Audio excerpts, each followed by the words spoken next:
How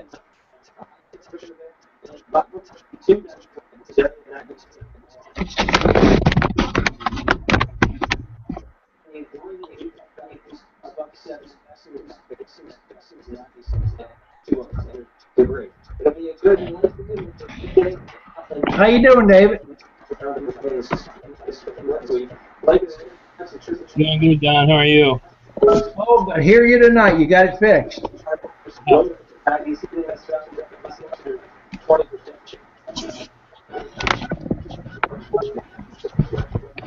How are you, Don?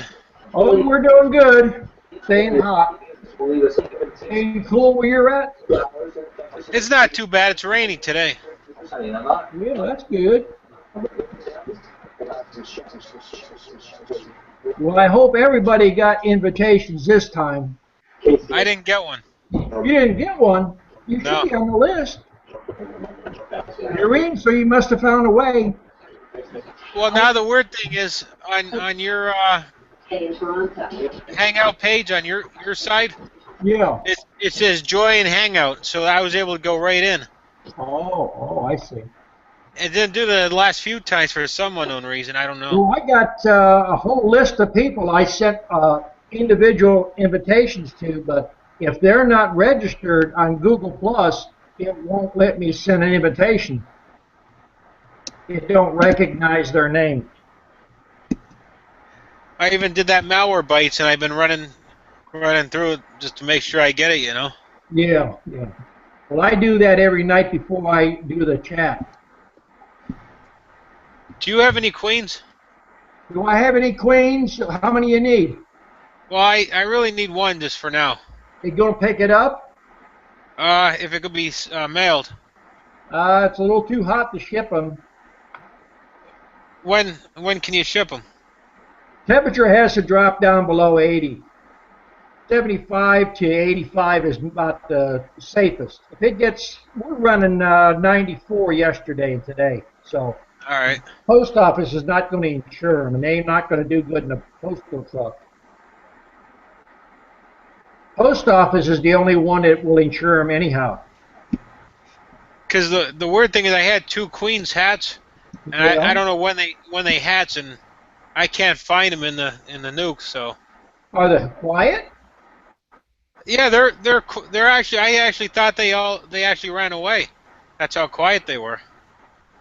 Well, you probably got a virgin queen walking around in there because sometimes they're pretty fast. We're having that same problem here. We're looking in there and the cells are hatching, and you can't find the queen, or you find her, she's hatched out, and you go look for her the next day and you can't find her. Go back in 2 days and there she turns up. I actually had it's two queen cells, and I knew they hatched because it had that nice perfect circle on the bottom. I'm just worried about like the last one if she goes out to mate and never comes back. Well, there's predators out there. There's no guarantee. What's out there is going to come back. I'm hoping. Well, that's all you can do. But my main hive is doing pretty good. I actually they were starting in queen cups and that stuff, and I think I saw an egg or two in them. Yeah. And I put a honey super on to help them, and actually they're building out the honey super, and they got rid of all the eggs and stuff in them, in the cells. Well, that's the whole thing. If you put a super on, a lot of times they'll tear cells down. That's what they did. I was amazed. I was actually happy, and they actually started pulling honey up to the top. Evening, Les. I see you got an invitation this time.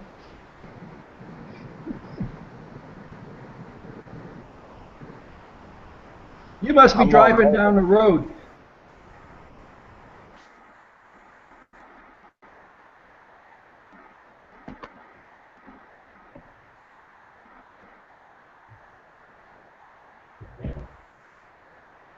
Well, Justin found us. Yeah, I got you. Oh, good. Down. We might have a full house. We're doing good. You staying nice and cool there? Yeah, it was getting hot. You got to work when it's hot or when it's cold or when it's raining. Yeah, I know. They've been bearding lately. Well, you know, I'm getting ready to do a video on that. That's the simplest way to make a split. People don't realize it. If you got a hive that's got a queen cell in it, just go take a frame of honey, set a queen cell in that nuke, and just take like a milk jug and cut the bottom out and make a scoop. And just go along and catch the beard off of about 2 or 3 hives and dump it in there. You don't have to go through a hive. You'll never get a queen out that way, you know, out of the regular hive, and it prevents them from swarming. True. Yeah, I got a super on there now. Well, sometimes they'll pull in and sometimes they won't. Well, they've been pulling in lately. Good. You know, Well, I it's thought been you wanted to make a whole bunch of hives.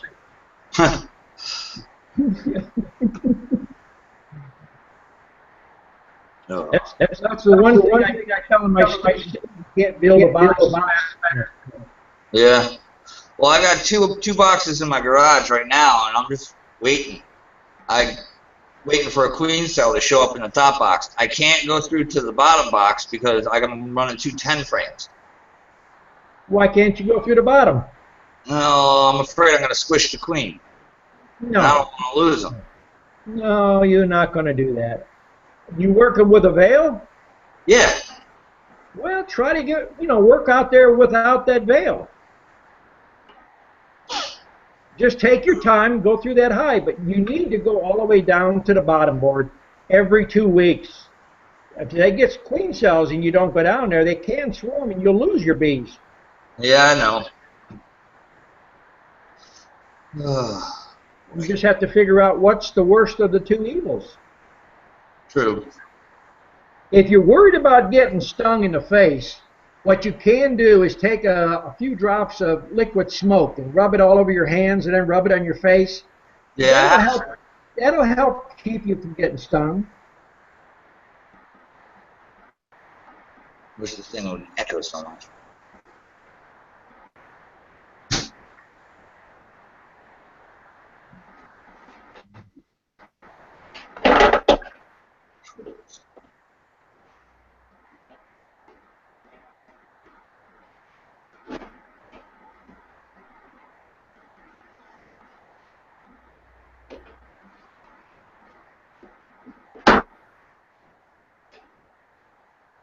You got to turn your mic on if you want to talk.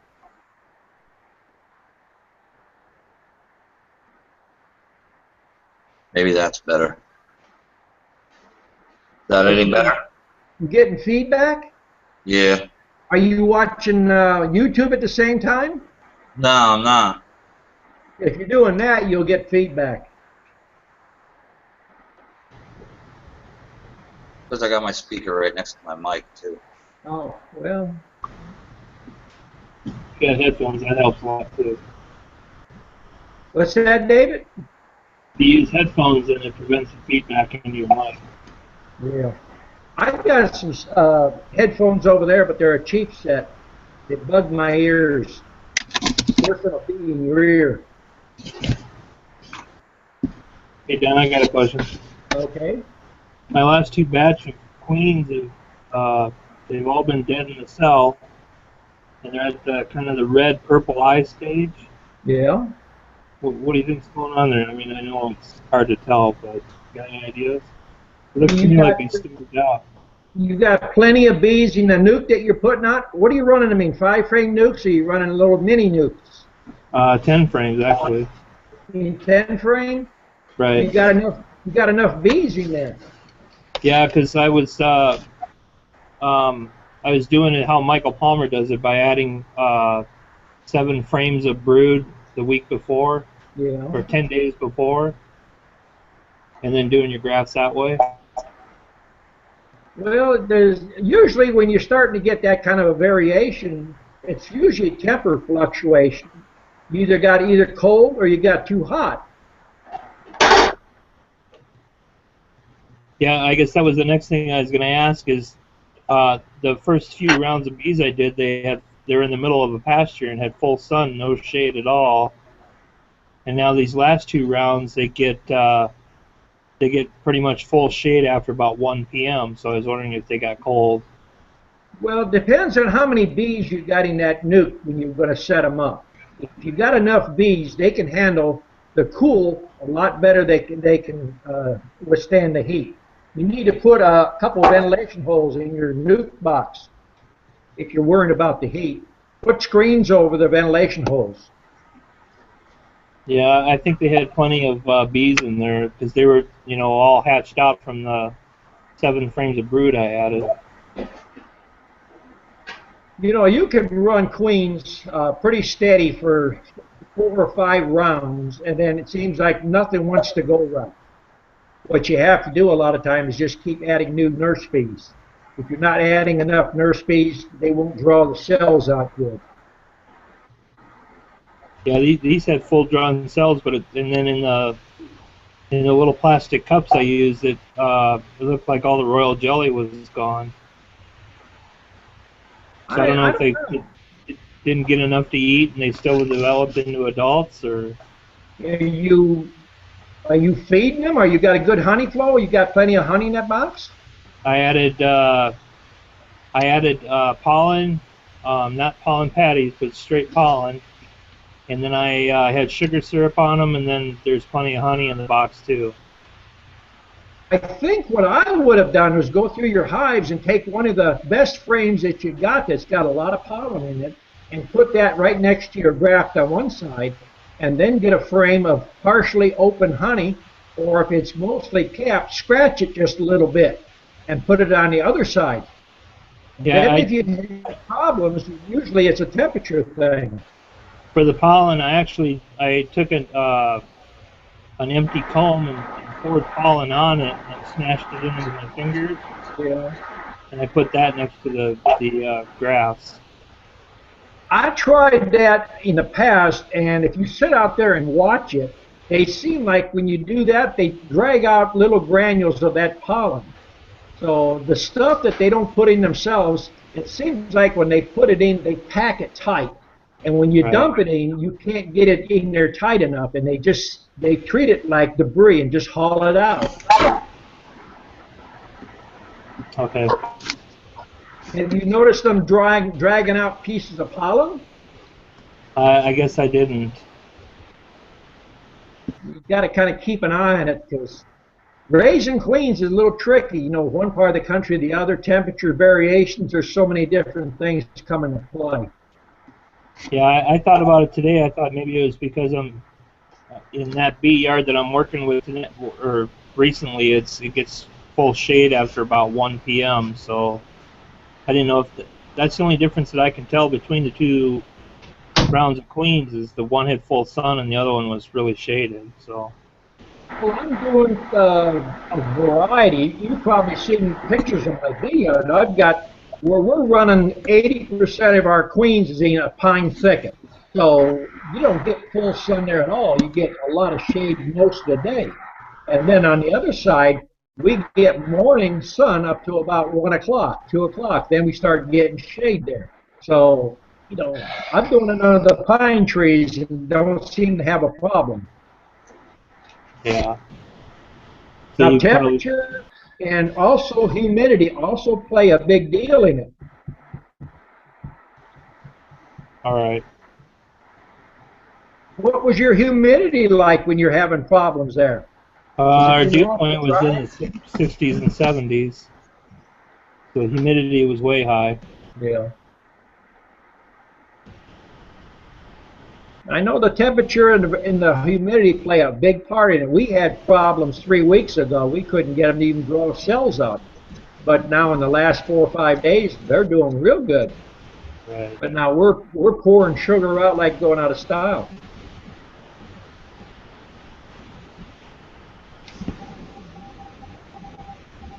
Yeah, I think I'm gonna try again. It might be getting kind of late in the year, but I'm gonna keep trying. So. That's all you can do. You have to figure out your seasons and what's going to be working for you and what ain't going to be working. Right. All right. Thanks, Don. Sure.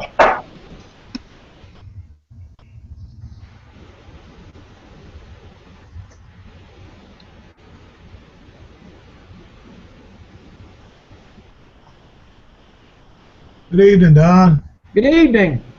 Hey, I got a question for you. Okay. I'm a rookie beekeeper, just started this season, and it's a question about the essential oils. And could you use that mixture to make protein patties instead of using a cup of water? Just use a cup of that essential oils batch in place of the cup of water. You could put some essential oils in patties, but I don't know where you live, but where most people are putting patties in, they're having a hive beetle. It just breeds beetles like you wouldn't believe. So I stopped actually feeding any pollen substitute about 7, 8 years ago. I kind of got away from it. I was using Mega Bee for a while, but I was mixing it up in sugar syrup. I was probably putting about 3 pounds to 55 gallons of sugar syrup. Yeah, I'm in Virginia, and I just make some, and they seem to take it and eat it up. I made real thin patties. Yeah. I don't have a whole lot of hive beetles yet because my hives are new. Well, a new hive or an old hive, you're going to get them. If you've got a beekeeper driving down the road and they're moving hives and they got a lot of beetles, the beetles will fly out of their hives and get into your hives. Yeah, I put them beetle gels in there, and I've seen a few of them in there, but there's not a whole lot of them in there. And I was just curious if I could substitute that. Well, if you see pollen coming in on the bee's legs, I don't feel that you should have to add any substitute or pollen patties to it. I think by doing that, you're just causing yourself a problem. Uh-huh.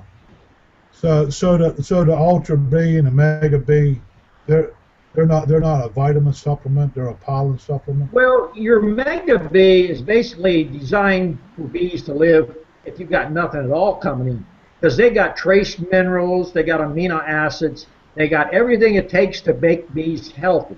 And you live in an area where maybe you don't have enough stuff coming in. It's great for places like they do monoculture, where you got maybe 50 square miles of just one plant growing, and they've exterminated every wildflower, every other thing around, so you have a nourishment problem there. Then Mega Bee will help you there. But if you live where you got a lot of wild weeds and stuff coming up, I don't think you should have to pay, spend money on it. It doesn't seem to give the big enough bang for your buck, as far as I'm concerned. How about in the winter months substituting using that as a candy feed? Would that be? Well, here's the thing happens, you're in a climate where you're going to get cold winters. Whenever you feed pollen or pollen substitute, you're going to stimulate the queen to start laying. And the next thing that's going to happen is you're going to have a bunch of bees hatching, nothing coming in, and they're going to starve on you. If you don't let nature back the bees down, they know how to regulate themselves. If you try to manage it too much, the bees will starve on you. Okay. All right. Thank you. Okay. Evening, Kurt.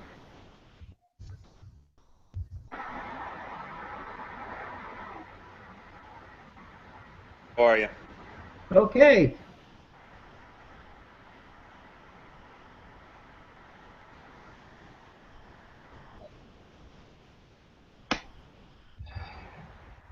Hey Don, Hey, Jeremiah. my dad and I were going through his hives, marking his queens, so he can see them better. Um, we had one hive that he was wanting to kill a bee. I talked him out of it. Uh, the funny thing was when we was trying to mark the queen, she got away from us and flew up in a tree. Uh, so we was wondering if she'd make it back to the hive, or would the hive itself try to locate her? Well, sometimes, it depends how old the queen is. I've had queens when you're going in there to try to catch them and they fly out of your hand.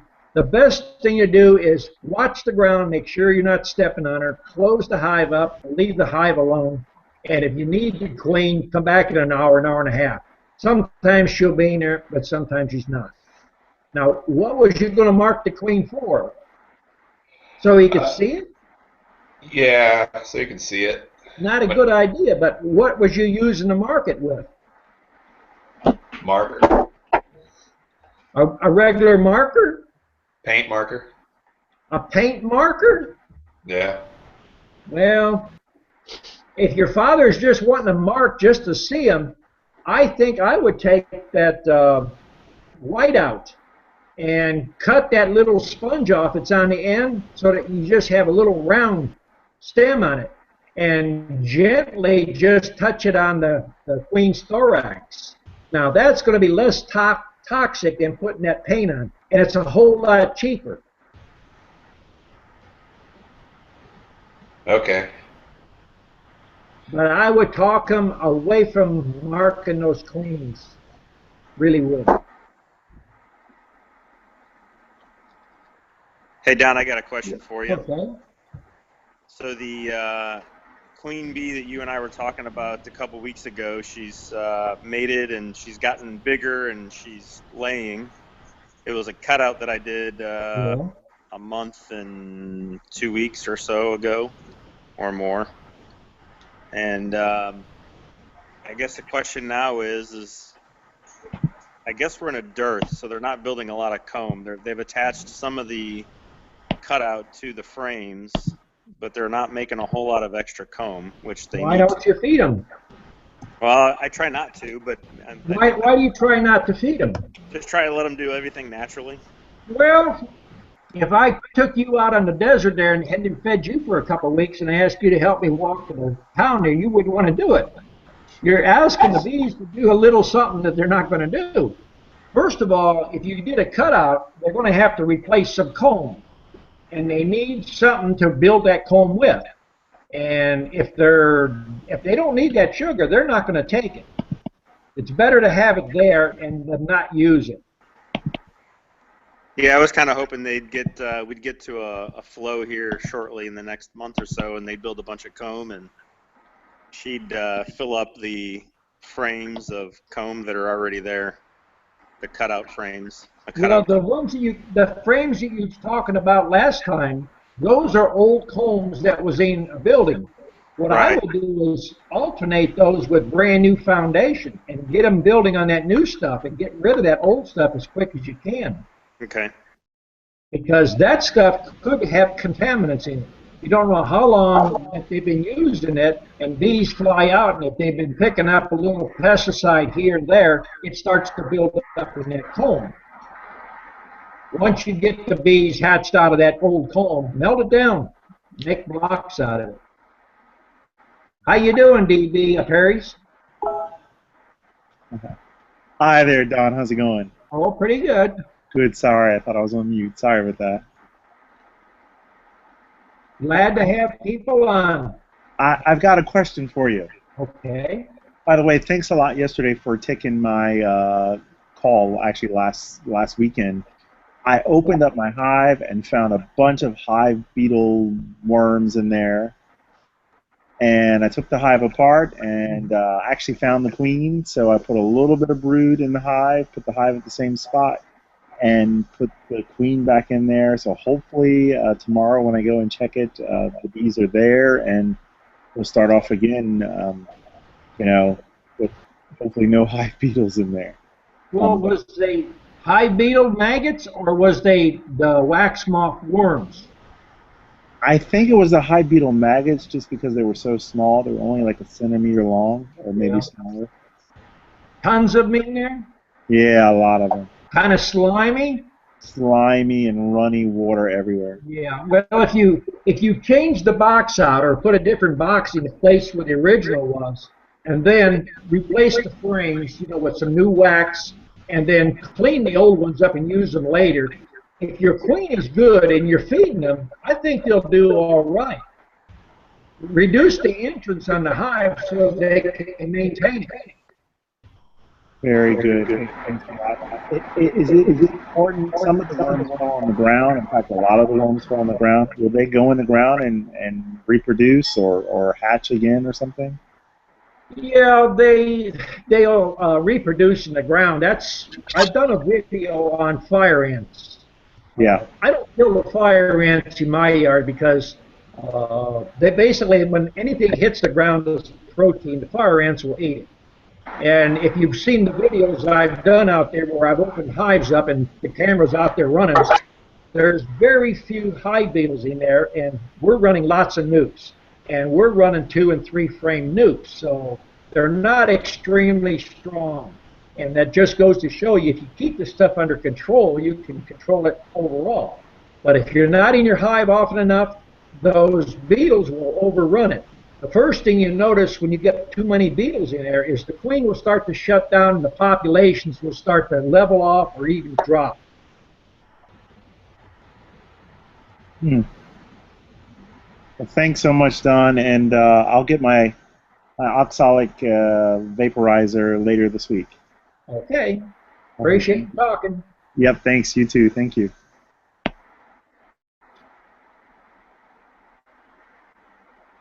I see more people has found a way to the chat tonight. Yeah, I actually got your email with the link this time. Good. You know, a lot of people that has sent me a little message and that they say they can't get in. I've sent invitations personally to each one of them, and if you're not registered on Google Plus, it won't go through. I figured that much out, and I'm not no computer person, but if you are on Google Plus and you got me as add a friend there, you should get an invitation and get into the chat. You shouldn't have a problem doing that.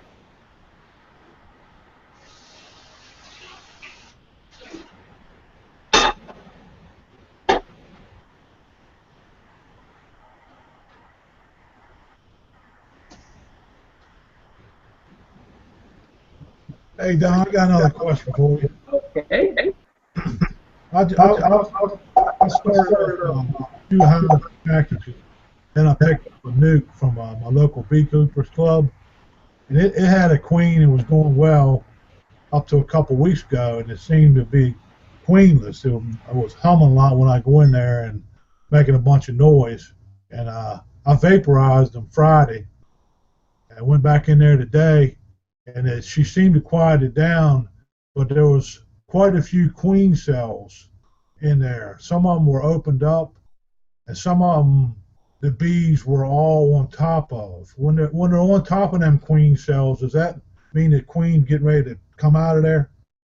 Well, yes and no. Usually what we do when we're looking for cells, if you've got a bunch of cells there and you don't have bees all over it or climbing on that cell, normally the cell is either chilled or gotten overheated. It's no good. But if you got bees that's working it, keeping it warm, walking around on it, it's a good cell. Now, if you don't have wire on your frames, the best thing to do is cut it out and then make another split with it. But now, when you say you got some open and some cut, the ones that have been cut by a queen will be cut out on the side. The queen hatches, you might have 1 or 2 virgins running around in there. And if you do, look at the bottom of the queen cell. It'll be a perfectly round hole where they've cut out. Sometimes there's a little trap door on the end that's attached, but not all the time. Now you can have as many as 2, 3 queens running around in that hive before they start fighting one another. Evening, Jason. Got a haircut and a shave. Yeah. But I would go through your hive if you got some extra nukes. If you got more than 1 queen running around there, I try to keep extra queen cages all through my bee yard. I keep them in my feeders. And if you got a virgin queen there and you can get her, put her in that cage, and you can cage up 5 or 10 out of 1 hive, and then put it between 2 frames, leave it for 24 hours or even 2 days, and then direct release it. And most of the time, they go out and mate and come back, you've got a good queen. It's better than just letting them kill each other. It's like throwing money on the ground. Okay, what I did was I pulled one of them frames out that had the queen cells on it and the bees were working over, and I pulled another frame out and stuck it in a nuke box with three empty frames and put a feed on top of them and closed it up. I didn't close it up, but put an entrance reducer on. Do you think that it'll survive and they'll survive? What you should do is if you look at the videos, I use bricks to tell me what's going on in the hive. And if you got a situation like that, I would have extra boxes. And as soon as you got one queen hatches out, leave her there with a frame of what bees is there. Take that frame, make another box, shake some bees from another hive in there, put a frame of honey in there. Sometimes you can move that every 15, 20 minutes. I've moved mine, sometimes 5 times, catch 5 queens that way. But if you don't have extra nuke boxes and some honey to sit in there, sometimes it won't work. Okay. Now, it's best to have a frame of honey. Feeding them, it's just like babies. If you've got babies in the house and they're in the crib, they can't go to the refrigerator and get them something to eat. You've got to give them a bottle. So basically, if you have a frame of honey sitting there, those young bees can get right on it. They can take care of that queen. Okay. But if you've got a feeder on there, they're not going to make it. Okay. All right. Thank you. Sure.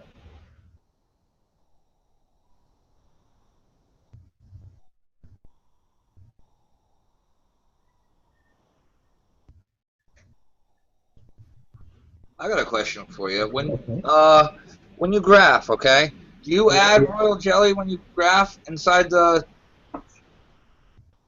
comb, inside the cells? When I graft? Yeah. Because I've seen some people, they buy royal jelly and they put it in the cells. Well, I mean, there's a lot of people with different things. All you have to do is get up underneath there. There's a jelly that cell. Get them started. The bees that too.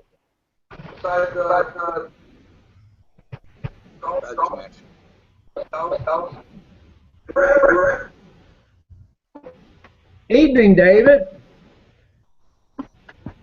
Hello. How's it going?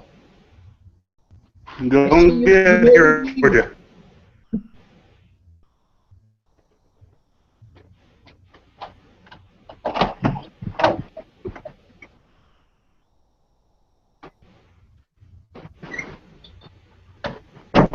We got a good full house tonight.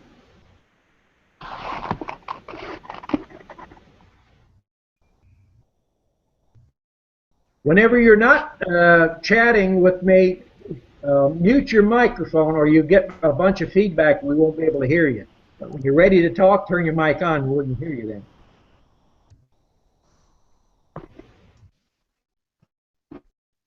Hey Don, a quick question about honey. Yeah. Like I was telling you, the honey supers are about halfway drawn out. They start getting honey in them. Right. How long till they get completely? How long do you think till they get completely filled and I can pull them? Well, I mean, you can pull a frame here and a frame there, but you could be 2 miles down the road from me, and I could be pulling honey on a regular basis, and your bees could be starving. So everything is local to where you live and what's around you. And if you're building a lot of brood up, they're not going to put excess honey in there.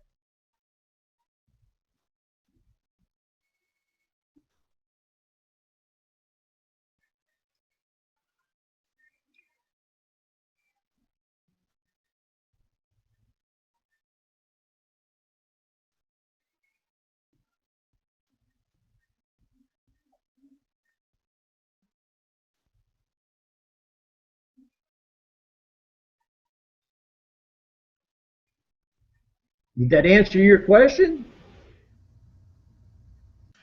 It did. Thank you. Okay. If that's the hive that you did a cutout on, if they don't have drawed comb at the bottom, they're not going to put much honey at the top. They're going to draw that comb first. No, I put on my main hive, the one I first started with. Yeah. That's what I was telling you about, because I figured I put that on there to help them from swarming, and it actually helped them out too. It got rid of a lot of the congestion that was in there. Well, what you could do is, you've got a deep box on the bottom, you could checkerboard that and take half the frames and put them in the second box above that. And that's going to make a stronger hive. You'll have more frames there to make a split with, and they'll still make honey. They'll just put some of it to the outside of that hive.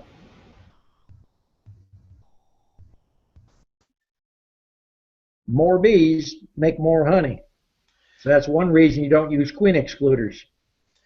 I think where I'm at, it's in a real good spot. It's a nice hot spot for them, you know. They get the Okay. flowers, they get weeds, whatever they could find. And now I saw goldenrod is in blooming now. You are really early. We don't even have that. We're just got the blue asters is blooming now and a little bit of dandelions and some other little wild stuff. But goldenrod probably won't start blooming here for another 4 weeks at least, the earliest. Yeah, I was surprised to see it blooming.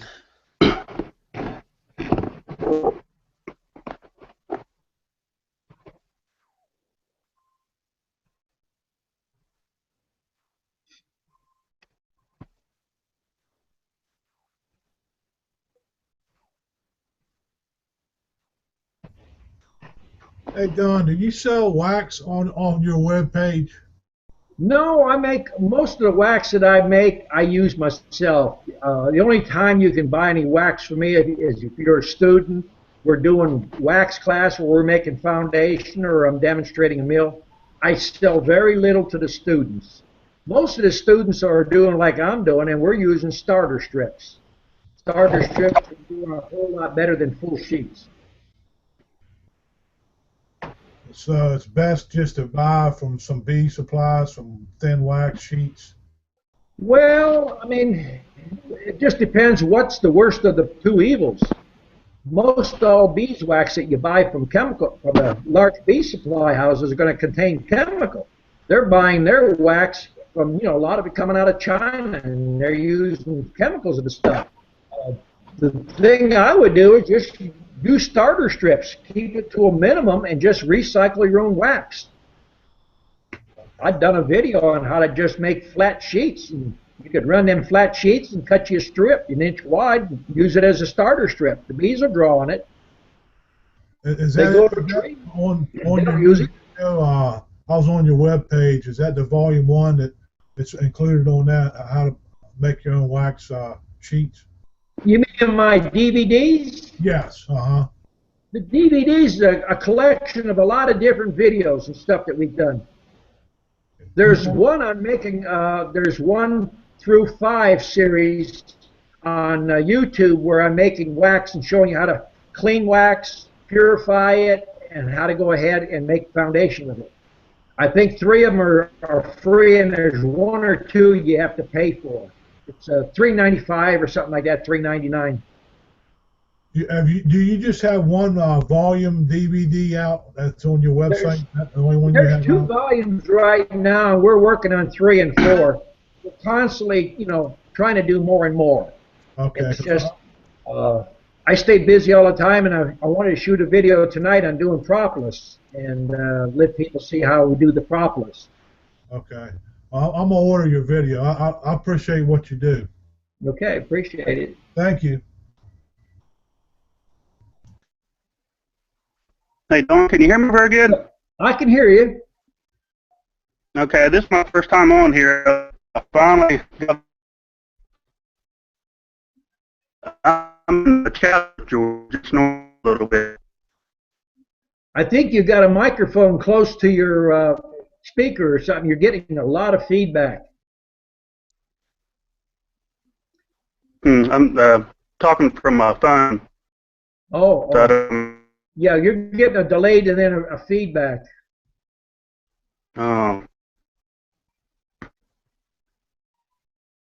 do you have queens for sale right now? I've got queens for pickup. I'm not doing no shipping because it's just too hot. I stopped off this spring with 5 hives, and right now I have 20, counting my splits.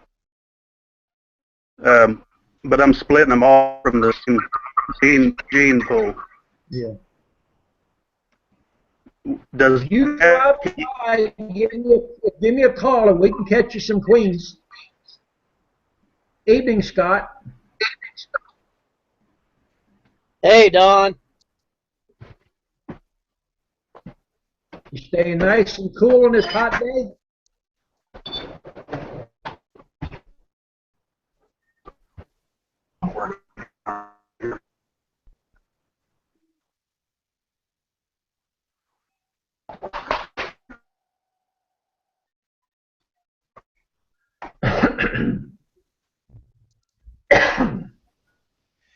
Hey, one more quick question about, because I heard wax was brought up and I forgot about it. When you do your wax sheets and stuff like that, do you mix water in with the wax to melt it down, or is that? No, water and wax is not going to mix. We have a container. Look on the videos. Those are free. Those ones where we're doing our foundation. It shows us downstairs. I've got one melting tank that one of my students built for me years ago. But another student is using a roasting pan. You can get that at like Walmart. $40. It's thermostatically controlled and everything. Shows you how to make sheets. And what you have is water, and you got your wax floating on top. You got about an inch or an inch and a half thick of wax on top that's floating, and you dip your board in there and you get your sheets off of it. Okay, that's what I was wondering. I'm going to buy a turkey roaster, one of those electric ones. I'm going to use that and make sheets with it. But I wasn't sure if you... I'll tell you what. Some of the students have been going to like Goodwill or the used places like that and picking up used ones for $5 and $10, and they work just as good. Just scrub them out. You're going to use them for beekeeping. It's not going to for human consumption. You can save $1. Save $1. I was just curious because I wasn't sure if you put water in with the wax or you just put the wax in and melted it that way. No, you put water in first. The water is going to get hot, and then the wax floats on top. And then you've got to soak your board in water. And once your board is wet and soaked, you dip it in that hot wax, and then you dip it back in water, and it just comes right off. Falls right off. That's funny because that's where I got my turkey roaster from, Goodwill. Yeah, it works. Yeah, it does. I try to save the beekeepers as much money as possible. I'm here to try to help you save money, not to take your money. So I'm a little different than most places. If you can save $1, save the dollar. There's a lot of stuff in the catalogs you absolutely don't need.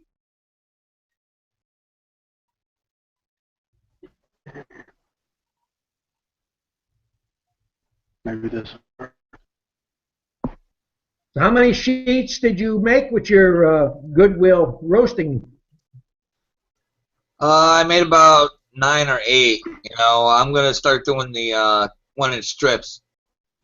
Okay, did you cut you a little template to make you a cutout to cut out your sheets with? Yeah, that's how I put it in. I couldn't exactly fit it in the roasting pan. So what I did is I cut the board to fit the roasting pan. Well, and then you have to do it oval. Yeah. You do it oval. No, it's going to work. The thing is, you've got to have a flat surface to cut your wax on. Now, if you got an old kitchen table that's a Formica table, you can use that. Yeah, I do everything in my garage. Yeah.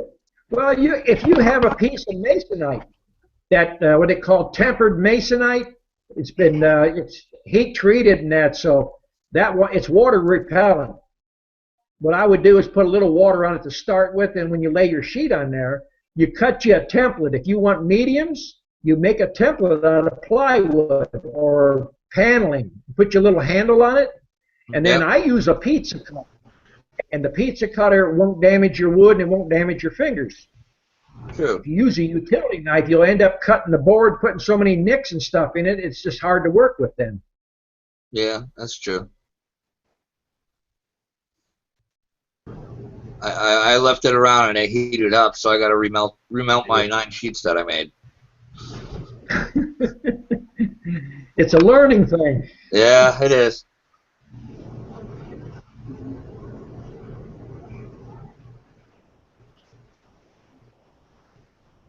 You got it figured out, David? I think I did. Can you hear me good now?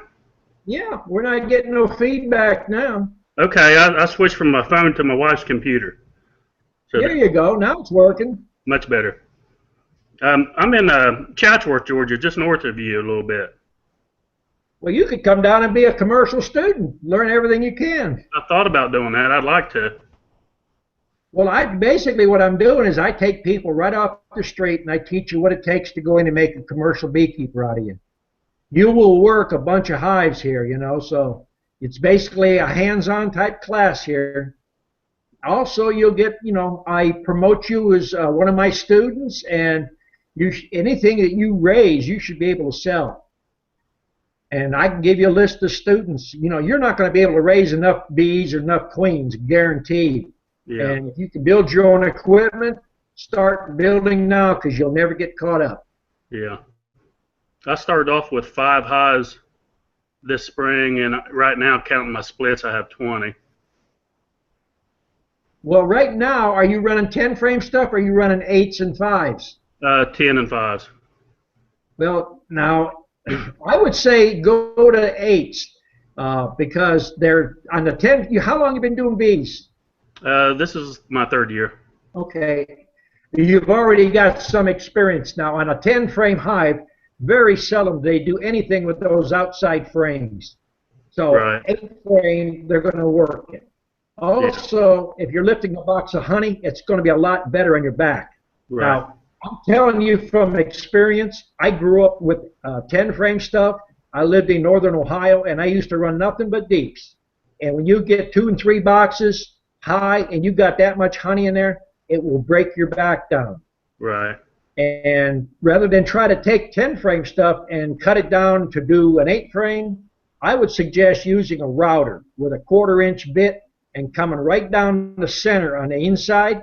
On both ends, put a piece of plywood in there or paneling, put a solid bottom on it, drill one side on one side and then that back side on the other with a 1-inch hole, and then you got 2 5-frame nukes. Yes. Because what hives you got right now, you're going to need double that in just nukes just to keep up. Right. That's just the start. Yeah, I'm having a hard time right now because I build my own nukes and I make them out of plywood, and just as fast as I can build them, I do splits and I just run out of equipment. Yeah, that's the thing that you're going to get. But once you learn how to do it more efficiently, I mean, you could go out there on a weekend and make 50 nukes. The following week, you could have them full. Right. Now, does it matter? I'm curious about, because I keep doing these splits over and over with my bees. Yeah. Will you eventually inbreed them, or how does that work? I mean, do you have to get more slow? You get some inbreeding until you get the 3rd or 4th year, and if you're not buying some new stock or doing cutouts or getting some bees of other genetics in there, yeah, you're going to get some inbreeding. Now, the thing to think about now is buy a breeder queen or buy what's called production queens from good people that's got good bees, that's got a good reputation, not just because Joe down the street or this other guy's got queens for $5 or $10 cheaper. This is something that you're going to make money with. This is something you have to work with. So invest where you need to and save where you can. Your queens, do you sell? You sell for 25. Are they the virgin queens? No, I have never sold virgin queens, and I don't intend to. I have used to sell queen cells, but when you sell virgin queens, you're going to get a bad name quick because people think, oh, I'm saving money. I got a virgin queen. I got good genetics.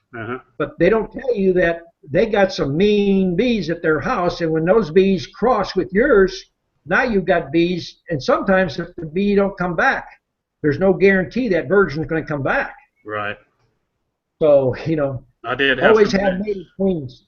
I did have some nukes like that that I knew had virgin queens because I visually saw them, and then a couple weeks later, they never come back. They disappeared. There was no brood, no eggs, nothing.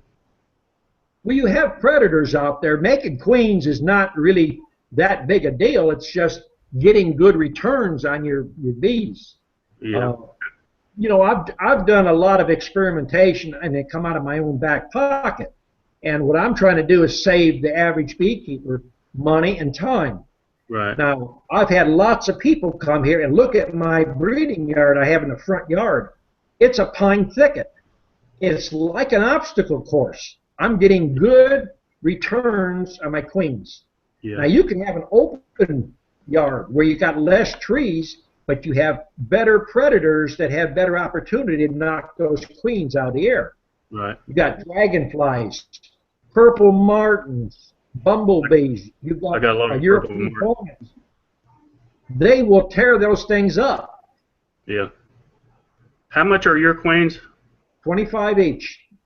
Okay, I need to come down because I really want to do some more splits, Yeah. and then I want to get some of your queens and kind of mix up the genetics too a little bit. If nothing else, come down, you walk around the yard, get an idea of how to set things up and that, and, Yeah. you know, it ain't going to cost you nothing to walk around. Look.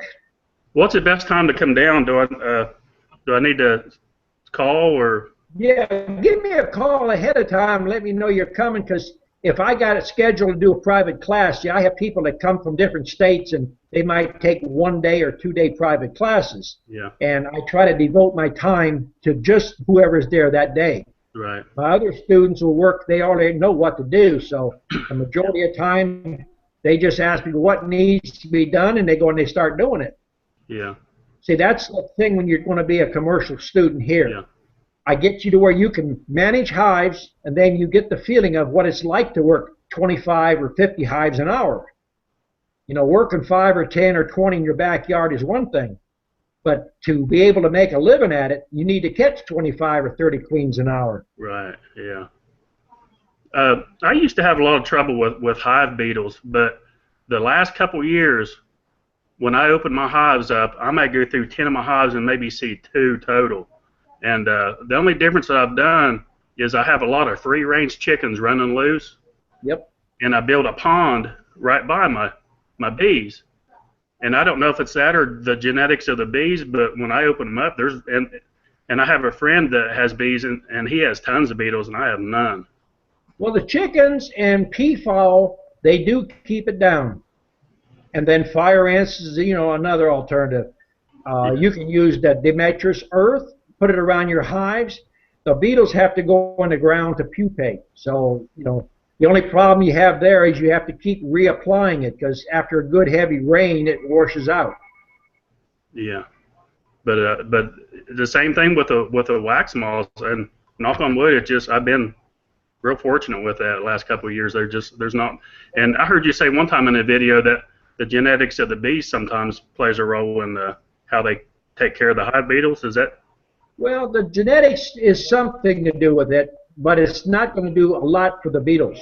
Yeah. The wax moth is not really a serious problem.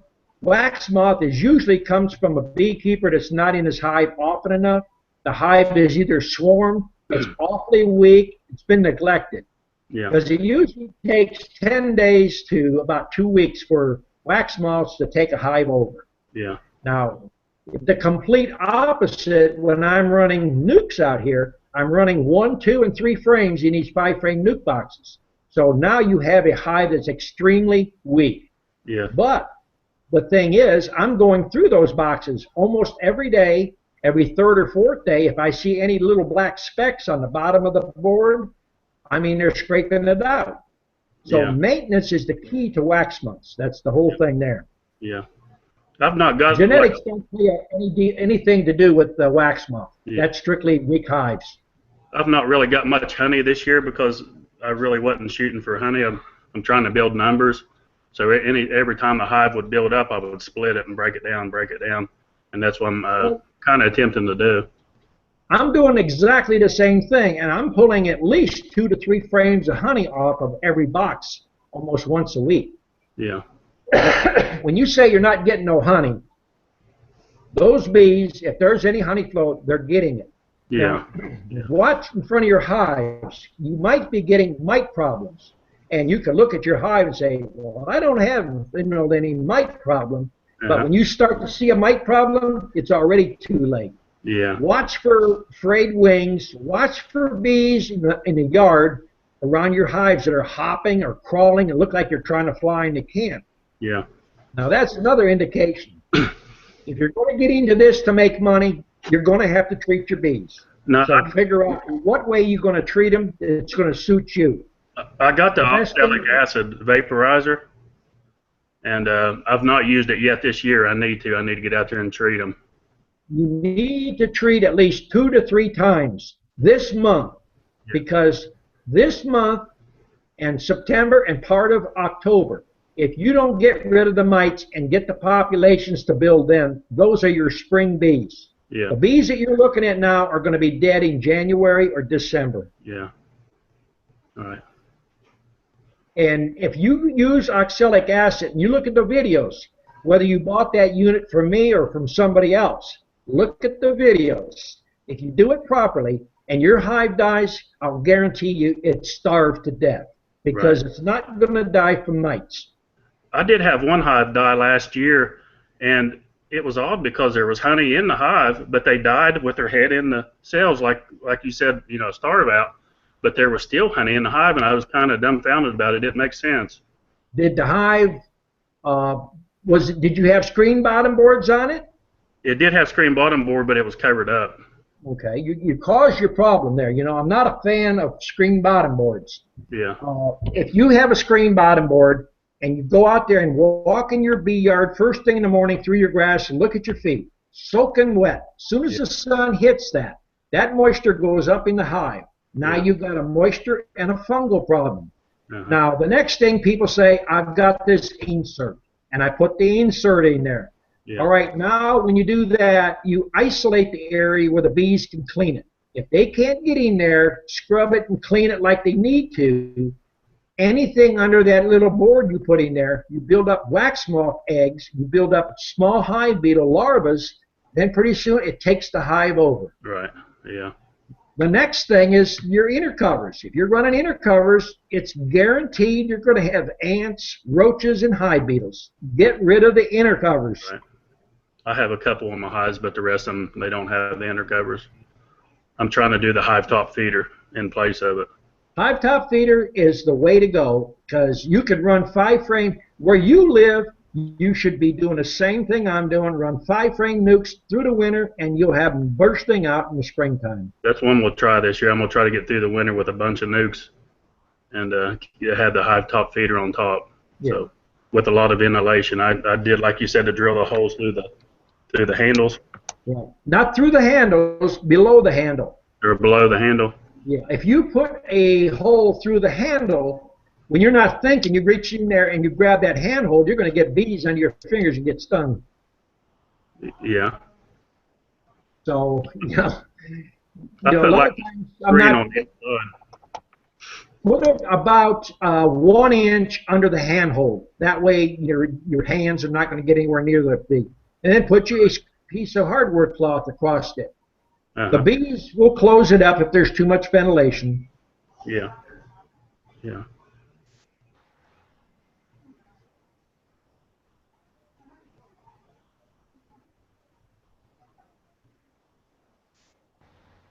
Hey, Don, while you're speaking of ventilation, like I said, I'm new at this. It's my first year, and I've got 3 hives up and running.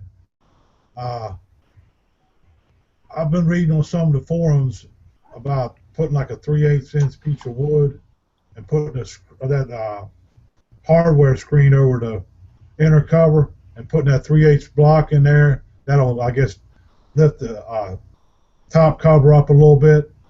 Is that sufficient this year to get me through it instead of changing them brood boxes out by drilling a hole in them? What you're doing is you're creating a place for beetles to live, and the bees can't protect that area. You'd be much better off to run a hive top feeder with a hole underneath the handhold. That way the bees can manage the area. They can police it, really. And, you know, a lot of these people, I'm not putting forums down or any of these bee places, but there's a lot of people that will spout off a bunch of BS, period. And I always ask them, do you make a living at what you're doing? You got a full-time job? What is your actual job? Just because you got 2 hives or 4 hives, you wrote a book, that don't mean you're an expert. I don't say I'm no expert. All I'm here to tell you is I've made tons of mistakes. And all I'm trying to do is tell you what I've made mistakes at, what works and what don't work. I'm not asking you to buy nothing.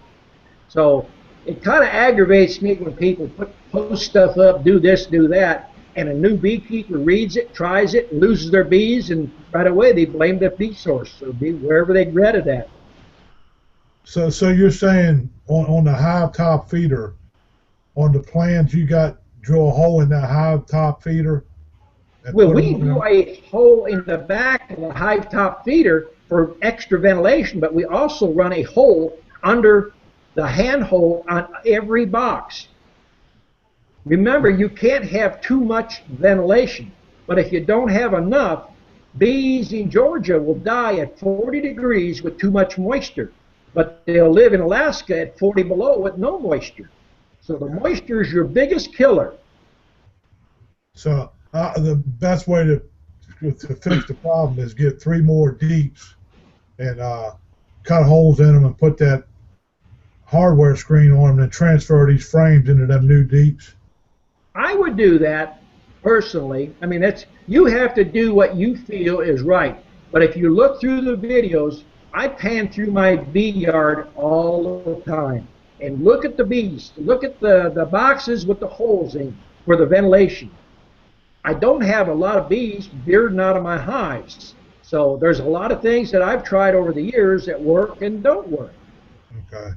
Well, that's the problem with there's a thing out there they're calling a near shim, which is a basically 3/4 board that runs around. You're creating an extra spot there, and when you put screen over it, now there's places where the beetles can get, the bees can't get at to protect it. So you get a buildup there. So a lot of this stuff you got to think it over. Is it really worth trying this and trying that? Solid bottoms is the way to go if you want to make money at it. If you want to keep buying bees, put them in all this crap that people say. If you want to make honey, best thing to do is get rid of the metal off your beehive. The metal is a heat sink. Takes 20 to 30% more bees just to cool that hive. Simple things you can do. One hole in the top brood box, one 1-inch hole is sufficient for ventilation. And no, I do it in every single box, supers and brood box. Okay, and we get rid of the inner covers. I don't use inner covers. I got rid of them 40 years ago. It's a useless thing. Okay. All right. Thank you. Okay. Hey, Don? Yeah. I'm new to this. This is my first year I'm up in Canada. Okay. And I was thinking about splitting my hive, but I don't know what to do about the queen for the new hive. Do I just put some open larvae in the new hive in the split and let them make a queen? If you're doing that, you're going to lose a month. What I would suggest if you're up in Canada is find somebody local that has mated queens and you use that. Or put your hive in a single story, feed it good, and let them draw cells. And once you get ripe cells in there, then cut those cells out and make your splits from that point. That only puts you 2 weeks behind. But if you do a walk-away type split, you're hoping it's going to make it, and then you're already wasting 5 to 6 weeks. Well, that makes sense. Because see, what it's going to do, when you do that, you stop production of the honey, and you stop actually production of the bees. It's going to take 16 days from the day you decide you want to make a split. 16 days before you have a cell that hatches of a queen. Now, when she goes out and mates, it might take 2 to 3 days. From that point, it's going to take 21 days before you see the first new bees from that queen. So, meanwhile, your population is falling. Okay. That's the advantage of buying queens already mated, or make them yourself. Okay, because I kind of want to have 2 hives. Right now I only have 1. I only bought the 1 nuke. I want to have 2 hives to try and get it through the winter, because we have about a 50% loss up here. Well, the whole thing I try to do, a lot of times people come, new beekeepers, they only want to buy 1 package or 1 hive. I'm not trying to sell you more than what you need, but it's always the best thing to do is start with 2, especially if you're a new beekeeper. You got two hives that are sitting side by side. You go out there and sit there and you watch one, they're bringing pollen in. The other one's not bringing pollen. Right away, you know you probably have a problem. If you don't have a queen in that hive, you can take the hive that's working good, pull a frame out, throw it in there as an emergency, and they'll make some queen cells and make a queen. But if you're just sitting there watching this one hive, your population is falling off and you don't know you have a problem. That's the only advantage of buying, two hives. Yeah, I wanted to buy two hives, but they'd only sell me one. Oh. I sell my nukes, believe it or not. I'm getting the busiest usually the end of August all the way up into November. I sell more bees from that point than most people do in the springtime. Well, they said I bought it at the end, about the middle of July, and they usually don't sell nukes past the beginning of July. So that's what they said. They said they had one left. Now I could have that one. So. Well, I think I would have shopped around and tried to find somebody else. With the internet, there isn't anybody else. You should find plenty of people. I got to buy bees from Quebec because I live in Quebec, and they're the only ones to sell bees in Quebec. So I get orders all the time from Canada, but I don't want to buy an import-export license just to ship bees. Yeah. Now, I got one of my people that's doing my videos in Toronto. Now, he comes down and gets queens, takes them back. He's got a permit. Now, you get a hold of Paul Turner. He's on my new Fat Bee Man webpage. Send him an email and tell him you need some queens, and maybe he can get you a queen up. I'll try that.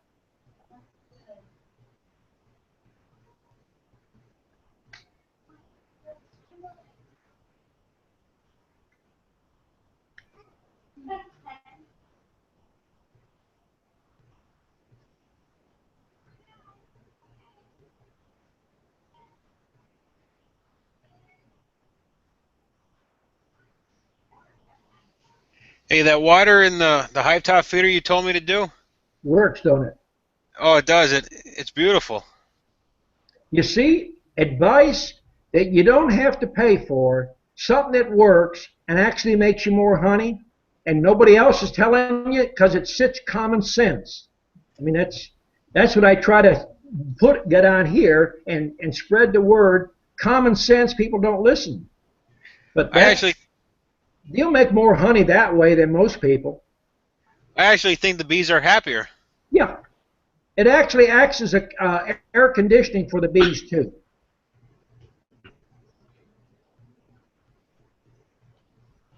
It's too bad we can't get 15, 20 people on here. We've been up as high as 25 to 35 viewers at one time, and they're in and out. I don't know if they got a thing on there. They just can't get into the chat. Main thing, if you're watching and you want to get on the chat, is to get registered on Google+. That's the only way I know you can get in. I had the hardest time getting on, and I finally did. I've been trying for weeks, and then tonight I went to the Google+, and it finally went through. I'm not really sure what I hit to get on, but it finally. Well, I'm not a big computer person, so I'm learning, and I'm now just getting to where this thing works half the time. Yeah. So you've got to bear with me. Some weeks I don't get audio on it, and and I've sent out emails and I've sent out invites to a lot of people, and if they're not registered for some reason, they can't get in. Yeah. Don, how's that work with the commercial bee students? The commercial students come as they want. A lot of them have jobs, and some want to come once a week, some come 2 or 3 times a week. I have students from out of state. You come when you got time. 1 year is $500, and a one-day class is $100. Right. And it's basically hands-on. Yeah. I'm going to watch you work. I'm going to point out what you're doing right and what you're doing wrong, and I'm going to help you, catch queens faster, do a lot of things faster. Yeah. Time is going to be more efficient for you. Did we get to work with the stingless bees? I hope so. Well, if you look at the video, my breeding, the way I breed, I have bees that are basically, we make a living at what we do, so we have to catch queens whether it's rain or shine out there. As long as it's not lightning, I'll go out there, and I have students who will catch queens out there. And if you look at the videos, when women work out there with flip-flops, shorts, no veil, no gloves, it tells you, and you see the amount of bees that we run here. So a lot of it's learning the genetics and how to breed, handle the bees. Does that work like if you pay $500? Does that work from the time you pay to the next year, or from January to January, or how you do that? I do it a year, and even I got students that's paid 2 and 3 years ago. They'll drop back once or twice a year and want to walk around and help, and I don't care. You're going to come. It's basically a hands-on type thing here. My thing is I want you to be successful. And I have the closest student, I've got 2 of them. I guess the closest one is about 30 miles from me. And you've probably seen him on the videos. It's Flippin' Bee Company with James. And another guy, he quit his corporate job. And he's been here 14 months. He's got a thriving business, and he's 45 miles from me. I have some, just north of me. Is that Bluebird Bee Supply? Bluebird, yep, Chad. Yeah. I mean, you can get on his website and ask him if he's learned anything. Yeah. I mean, I've got people in Carrollton. I got people north of Rome, Dalton. Now, I'm about 10 minutes from Dalton. How far is it to your place from there, do you know? I think it's about 2 hours. Yeah. Yeah. But, if you're limited on time, come, on a weekend. I work Mondays through Saturday, 9 to 5, so you kind of schedule what you want. Yeah. You can get out of this course what you want to get out of it. Yeah. Is it close to Dahlonega? I'm south of Dahlonega. South of... I'm south probably 40, 45 miles maybe. Yeah. I'm sort of southwest of Toccoa. Yeah. And I'm northeast of Gainesville. Okay. I really want to come down. I would love to do that. Well, if you stop and think about it, being a student, you can buy some of my stock. You can put your web page up, and you say, I got Fat Bee Man stock. He's trained me. You'll be covered up. Right. That's true. Yeah. Some of my students, I mean, James, 1 year, and he's already started with 4 hives, and he's got 60-some right now, and he's more than covered up with, selling queens and nukes.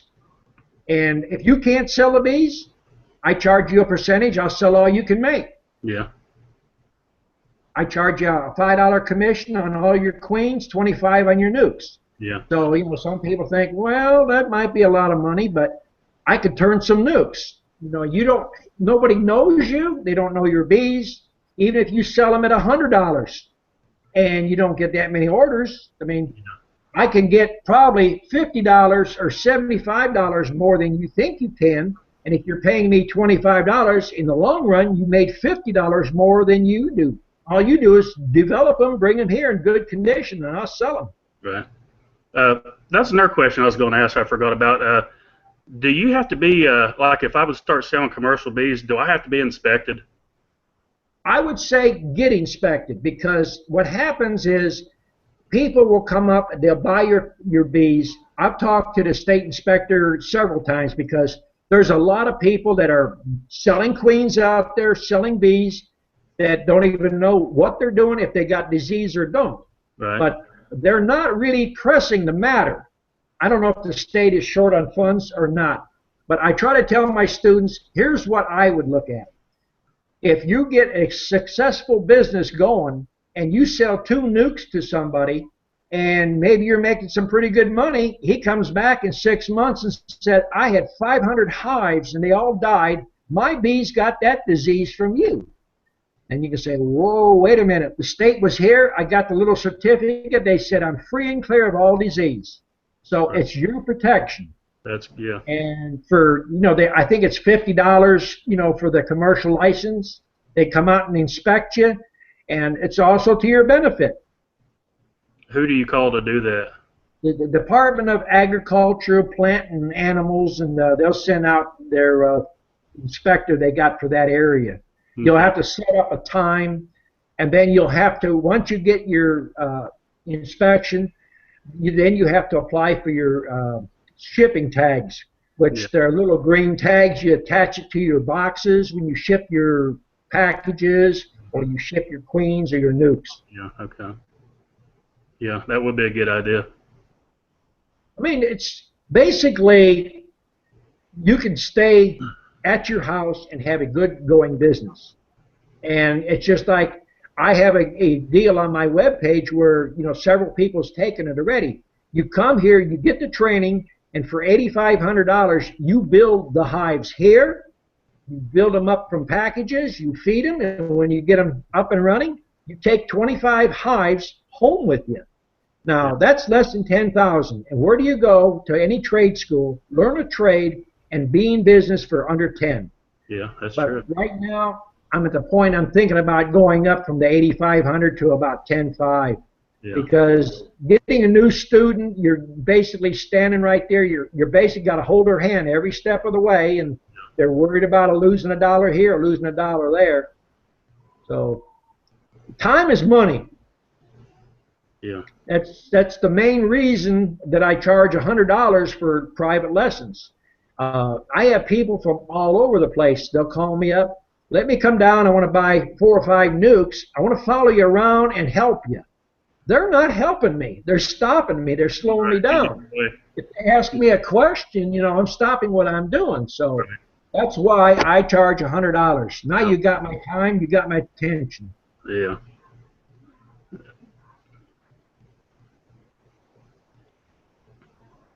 It's the thing, I think, to get into right now. I mean, bees are basically, in the last few years, is booming, and they're going stronger and stronger because people are realizing that bees are dying, and if they start doing their own vegetables, they know they got to have pollination.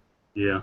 I've sold a couple nukes this year in a 10 frame, just experimenting, seeing how well they'd go. And the only place I advertised was on Craigslist, and I've got tons of calls just from that little ad. And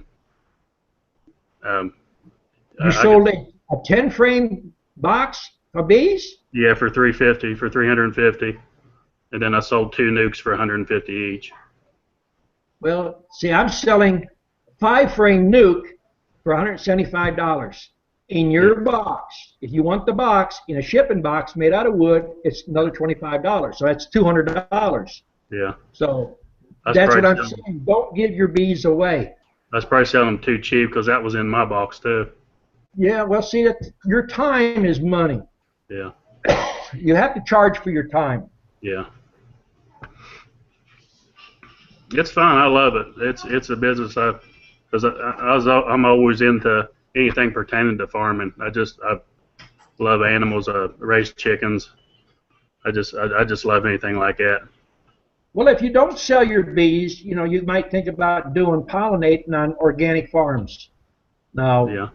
The old prices, you know, I charge $75 for an 8 frame hive. Yeah. And that's just for either 2 weeks, 3 weeks, and, you know, I don't do it for, you know, less than 20 hives. It's not worth it to move them any less. And you do strawberries up where you're at, or do pumpkins or cucumbers, melons. I mean, you can do that. Yeah, I know over in LJ, Georgia, you've probably been there. The apples. And I don't know if there's many people. I'm assuming there is, but they surely got somebody raising bees on their place. But that's a huge place over there. They got a lot of orchards over there. Well, see, a lot of new beekeepers coming in, they don't know what fair prices is, and they look at it, well, I need a place to put my bees. So they'll plop them down into someone's orchard. They don't realize they use fungicides and stuff there, and their bees are in bad shape when they get them back. So yeah, true, yeah. They're not doing you a favor, so you have to charge for your service. Yeah. Well, if nobody ain't got no more questions, I'm going to head out of here. And I'll try to get on here next week. Well, I appreciate it, Don. It was really good to be on here. I finally got on here, and I was glad I did. Well, I hope you learned. I appreciate you too, Don. Thank you for all you're doing. All right, Thank you, Don. appreciate it. See you next week. Thank you, All right, Don.